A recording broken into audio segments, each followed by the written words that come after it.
Nous passons donc à la discussion générale avec Madame Elsa Fessillon pour le groupe Gauche démocrate et républicaine et pour 10 minutes.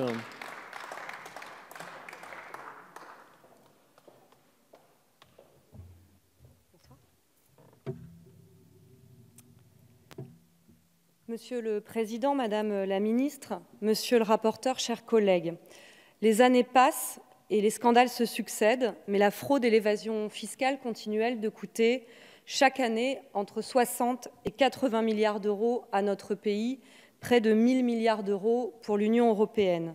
Ces chiffres sont ahurissants, vertigineux même, et nos concitoyens ne les acceptent plus, ils ne les supportent plus, et ils ont raison.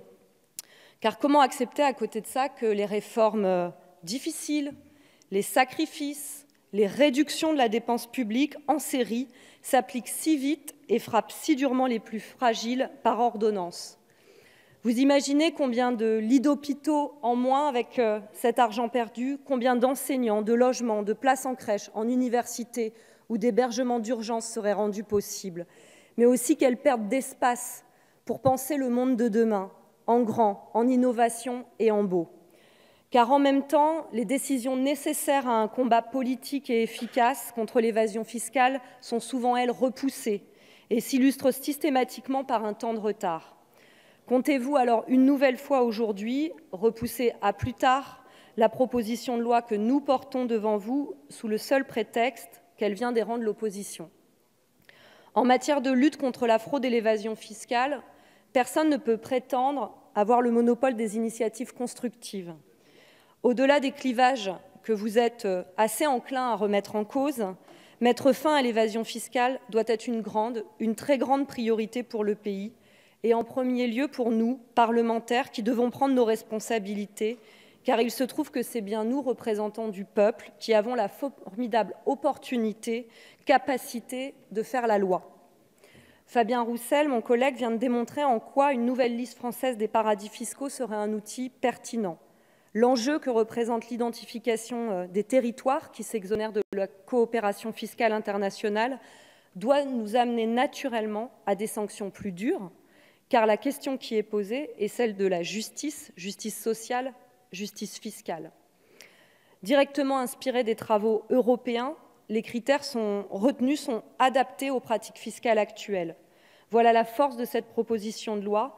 Les travaux du rapporteur, qui ont conduit à des amendements d'ailleurs de tous bords, adoptés en commission, apportent les précisions pour que ce dispositif puisse entrer en vigueur en 2019. Assorti d'une procédure d'élaboration transparente qui nous associe, nous, parlementaires, et s'appuyant sur les sanctions d'ores et déjà prévues par le Code général des impôts, notre initiative propose un équilibre pertinent pour faire face efficacement aux paradis fiscaux. La détermination n'empêche pas la lucidité. Nous le disons, cette liste française des paradis fiscaux n'est pas la solution miracle pour combattre l'évasion fiscale. Des choses d'ailleurs ont déjà été faites, mais c'est bel et bien l'essentiel qui reste à faire, car la fraude et l'évasion fiscale ne sont pas un dysfonctionnement, mes chers collègues. Ils sont le rouage d'un capitalisme financiarisé. Vous savez, ce merveilleux système qui permet à quelqu'un de gagner 3 milliards d'euros par heure quand d'autres vivent la misère au travail. Ce rouage illustre en effet à merveille cette volonté d'accumulation sans fin et d'accaparement sans loi. Alors qu'on se le dise, c'est avec une volonté politique extrêmement forte, sans faille et sans tarder, sur l'ensemble des bancs de cette Assemblée et bien au-delà, qui pourra nous mener vers des solutions, appuyées par l'action déterminante et courageuse d'associations, de journalistes, de lanceurs d'alerte, de toutes celles et ceux qui risquent leur travail, leur vie parfois, leur liberté, pour révéler ce qu'est le cœur du système, cet argent qui fait tenir un monde, celui d'un capitalisme financier mondialisé. L'évitement fiscal, l'évasion, la fraude, l'optimisation agressive violent non seulement les lois, mais aussi les valeurs républicaines que nous devons représenter. Elles sapent la liberté, elles piétinent l'égalité, elles torpillent la fraternité et avec elle la démocratie et le vivre ensemble. Et c'est l'Europe qui est gangrénée par ce fléau. Aux frontières françaises, au cœur de l'Europe historique, se dressent quelques-unes des juridictions fiscales les plus agressives.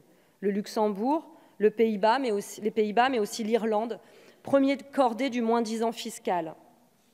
Des projets d'harmonisation entre États européens sont aujourd'hui sur la table et nous le saluons. Des règles de convergence doivent être bien définies. Les écarts de législation sont tels que les acteurs les plus mobiles, au premier rang desquels se trouvent les multinationales, en tirent profit avec une insolente facilité. Alors une harmonisation fiscale, oui, mais elle doit se faire par le haut et ne pas souffrir d'une concurrence européenne pour, hypothétiquement, attirer les capitaux, améliorer la compétitivité et l'attractivité fiscale. La France n'est pas en reste sur ce point, avec le CICE par exemple, la baisse de l'impôt sur les sociétés, la flat tax et la suppression de l'ISF qui coûteront cette année près de 9 milliards d'euros aux citoyens. Une trajectoire particulièrement préoccupante. Le rapport Eurodat, publié fin 2017, indique qu'à ce rythme de réduction de la fiscalité des entreprises, le taux d'imposition sur les sociétés pourrait être de 0% en 2052. Est-ce que c'est ça notre projet? Est-ce que c'est ça le signal que vous voulez envoyer dès aujourd'hui? Parce qu'ici, on ne vous demande pas ce que vous feriez des 80 milliards d'euros des recettes potentielles que représente la fraude et l'évasion fiscale. Ce n'est pas ce qu'on vous demande. D'ailleurs, peut-être que vous feriez de nouveau le choix de les redistribuer aux plus riches et pas dans les services publics. Mais ce n'est pas ce qu'on vous demande. Aujourd'hui, on vous propose de faire rentrer cet argent dans le budget de la nation, celui que nous, représentants du peuple, sommes chargés de débattre démocratiquement et de voter démocratiquement. L'activité, le rôle des banques est aussi une question qui nous est posée, celle-là même que la France, l'Europe sont venues secourir il y a 10 ans.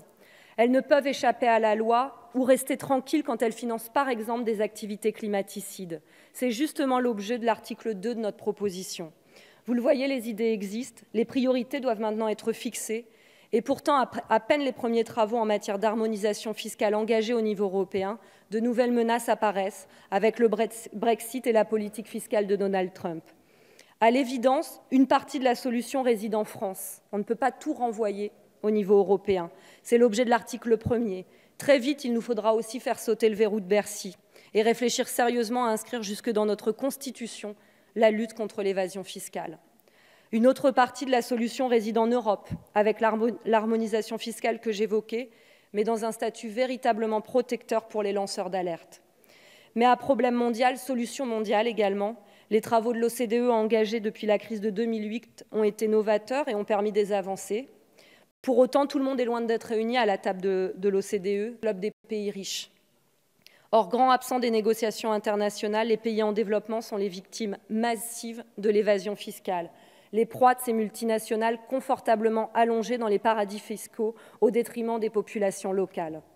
Nous profitons d'ailleurs de ce débat pour renouveler notre demande appuyée l'année dernière, il y a 2 ans peut-être même maintenant, par la quasi-unanimité de l'hémicycle et soutenue hier par nos collègues sénateurs et sénatrices, que la France soit à l'initiative d'une grande COP fiscale pour passer à la vitesse supérieure, COP fiscale mondiale d'élus, de représentants des nations, de lanceurs d'alerte, de journalistes, d'intellectuels, de citoyens, d'associations. Je pense à une phrase d'un de nos collègues, Éric Bocquet, qui dit que comme les gaz à effet de serre font des trous dans la couche d'ozone, les paradis fiscaux font des trous dans les finances publiques. C'est cette question essentielle qui nous réunit aujourd'hui. Le gouvernement est-il prêt pour cela à travailler avec les parlementaires? La majorité parlementaire saura-t-elle travailler avec son opposition sur ce sujet fondamental, et ce sans attendre? Vous avez l'occasion aujourd'hui, mes chers collègues, de répondre à ces questions par des actes et pas seulement par des paroles. Alors, je vous invite à l'initiative parlementaire. Je vous remercie. Je vous remercie, Madame la députée.